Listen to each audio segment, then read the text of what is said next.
As teorias que sustentam a expansão contínua do universo enfrentam muitas dificuldades nos dias de hoje, que vão aumentando à medida que a ciência astronômica avança. Estão faltando alguns tijolos na edificação dessas teorias. Um exemplo típico seria a gravidade que, segundo elas, deveria estar sendo superada por uma força desconhecida e ainda não identificada, que pudesse justificar a expansão. Quando duas galáxias próximas sentem a força de atração entre elas, o espaço parece se contrair, na presença de aceleração constante e de queda contínua da energia potencial. Não existe uma força mensurável que pudesse se contrapor à gravidade, atuando para afastar as galáxias entre si. Caso o universo estivesse em expansão contínua, o espaço, tal como uma tira de borracha que se estica, estaria promovendo um aumento gradual da energia potencial, o que levaria ao colapso do movimento no espaço-tempo. Cedo ou tarde, as galáxias seriam puxadas de volta para o ponto inicial da expansão. Como todas as galáxias estão protegidas pela enorme distância que nos separa, a radiação cósmica se tornou a única ferramenta disponível, e que nos permite fazer comentários sobre elas. Através da luz que emitem, podemos ter uma ideia do afastamento relativo das suas estrelas, do brilho das mesmas e da sua composição química. Disse, atualmente, que deve haver um imenso buraco negro no centro da nossa galáxia. Essa suposição somente pode ser concebida, devido aos efeitos que tal buraco negro exerceria sobre a luz das estrelas ao seu redor, atuando como se fosse uma lente gravitacional. Este é um clássico exemplo de avaliação secundária, uma vez que a descrição do evento depende de um mensageiro, muito lento para os padrões astronômicos. O próprio efeito Doppler, conhecido por todos, baseia-se na tese de que a luz, emitida pelas galáxias, se deslocaria no espaço na forma de ondas circulares contínuas. Essa continuidade tornou-se discutível, depois do trabalho de Planck com os osciladores eletromagnéticos, e das previsões de Einstein sobre o efeito fotoelétrico, em 1905. Ao tratarmos a radiação cósmica como sendo contínua, torna-se impossível demonstrar, na prática, se a luz das galáxias estaria chegando do nosso futuro, ou do nosso passado. Uma destas dimensões temporais seria a imagem espelhada da outra. Neste caso, como a luz não dependeria mais do sentido da sua propagação, chegando de todas as direções do espaço ao mesmo tempo, e fazendo-nos pensar que estaríamos no centro do universo, o espaço-tempo de Einstein tornou-se homogêneo e isotrópico. A conclusão dos astrônomos, de que a luz estaria chegando somente do passado, ou do céu sobre as nossas cabeças, deve-se ao fato de que o que está no nosso futuro ainda não aconteceu. Logo, não existe.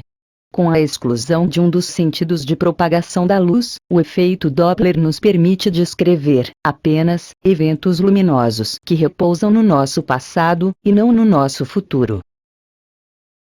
A teoria inflacionária parece estar sendo conduzida, gradualmente, para um beco sem saída.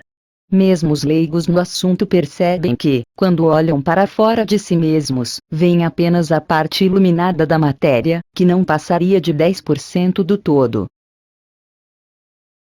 Se o movimento no universo visível fosse semelhante ao de um pêndulo, como tudo parece indicar, o que vemos lá fora seria apenas aquela metade do ciclo, em que o pêndulo estivesse se contraindo na presença de aceleração constante, tendendo para uma posição de repouso que nunca será alcançada. Quando se trata das informações que o universo primário disponibiliza, a outra metade do ciclo, a de expansão do pêndulo, não existe para nós, mesmo estando lá. Como estaríamos vendo tudo à nossa volta com atraso, podemos concluir que a realidade dessa outra metade do universo estaria cursando virtualmente no nosso futuro, por um princípio de exclusão de acesso. O resto se expressa na matéria iluminada, que se apresenta para nós com a aparência que tinha no passado. Podemos dizer com segurança que o observador está contido no universo e, ao mesmo tempo, que contém esse universo interiormente, na forma de informações acessíveis, contidas nos escaninhos do seu cérebro. Isso se deve ao achado de que a nossa interação com o universo real poderia estar sendo influenciada pelos nossos pontos de vista. Quando tentamos entender o universo, o nosso cérebro parece ser capaz de inverter o sentido da seta do tempo. Aquilo que parecia estar fora do nosso alcance direto, ou no futuro, apresenta-se para nós com atraso, ou com a aparência que tinha no passado. Isso confunde a nossa mente, pois, ao serem avaliados com atraso, o presente e o futuro se tornam a mesma coisa. O futuro e o passado não existem, ou são conceitos abstratos. O primeiro não existe, porque ainda não aconteceu. O segundo, porque não está mais lá. A ciência somente se libertará das correntes que a aprisionam no passado, quando levar a sério o papel do observador e o modo como ele interage com a realidade física. As nossas limitações sensoriais dividem o universo em duas partes. Esta falsa dicotomia, resultante dos nossos processos interpretativos, sugere que o universo primário não poderia ser alcançado diretamente, o que seria corroborado pelo princípio da incerteza de Heisenberg. A sua parte acessível residiria fora do observador, como se fosse uma projeção cinematográfica, uma cópia do universo real, atrelada à sua memória. Vejamos como essa forma alternativa de interpretação explicaria a incongruência das teorias inflacionárias. Para os astrônomos, a luz e o espaço parecem formar uma coisa só. Se a luz, portadora das informações, tivesse se esticado na metade do universo não acessível, desviando-se para o vermelho, o espaço acompanharia o movimento, esticando-se da mesma forma. Este evento deveria ser acompanhado de um aumento da energia potencial elástica, tal como aconteceria quando você esticasse um elástico. É óbvio que essa fusão, entre o espaço e a luz, decorre da nossa total dependência em relação à radiação cósmica, pois somente o seu movimento harmônico nos permite descrever a geometria do espaço. Como se pode notar, essa descrição acontece sempre com atraso, ou de forma indireta. A expansão resultaria de um trabalho negativo, pois a força apontaria no sentido contrário ao do esticamento do espaço. Se existisse um tempo necessário para completar esse processo de alongamento negativo do espaço, ele não estaria acessível, tal como aconteceria no interior de um buraco negro, onde o tempo deixaria de existir. Durante a expansão, haveria uma tendência de as galáxias serem puxadas de volta para o ponto inicial, devido ao aumento contínuo da energia potencial elástica. Se deixássemos o espaço livre dessa tensão, ele iria se contrair, acelerando até alcançar a sua posição de repouso. O problema com a nossa interpretação subjetiva é que estaríamos vendo essa fase de esticamento do espaço, depois que a luz já tivesse se projetado no nosso passado. Se a sua luz ainda não tivesse nos alcançado, uma galáxia qualquer não poderia ser avistada. Os nossos sentidos limitados, dependentes da luz, sugerem que ela poderia ser avistada, instantaneamente, e em tempo real. Quer dizer, o efeito Doppler nos mostraria a inflação, num momento em que o elástico do espaço já estivesse se contraindo, na presença de aceleração contínua. Como esse efeito de aceleração deveria estar ocorrendo em tempo real, ao contrário da expansão, ele acabaria se fundindo com o evento inflacionário descrito pela luz, e que teria ocorrido antes da inversão da seta do tempo. Apesar de serem efeitos de fases distintas do movimento harmônico da luz, expansão e contração, eles aparecem juntos, como se formassem uma coisa só.